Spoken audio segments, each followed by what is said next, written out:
Hello my friends, good morning. আজি ৰাতিপুৱা উঠি মই দেখাও পাইছো দেখিবলৈ পাই আছো এই পানী হৈ গ'ল গোটেই ঘৰৰ বাউণ্ডাৰীৰ ভিতৰত পানী আহি গৈছে। এয়া চাওক, এয়া গোটেই ৰাতিটো বৰষুণ দি আছে আৰু আমাৰ এইফালে এয়া বাৰাণ্ডাৰ চিৰিলৈকে আহি গ'ল পানী আৰু সেইফালে চাওক পুৰা পানী হৈ গ'ল। এয়া গোটেইখনে পানী হৈ গ'ল।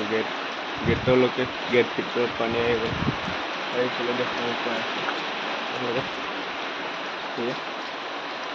এতিয়া বৰষুণ এৰা নাই, দি আছে দেখিব পাই আছে আপোনালোকে। চাওক, ভিডিঅ'টো চাই শ্বেয়াৰ কৰি লাইক কৰি দিব।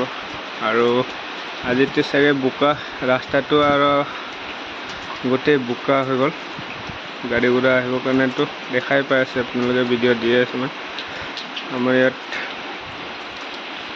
চাওক বৰষুণ আৰু নদী ডাঙৰ হৈছে, পুৰা পানী নদীৰ নিচিনা।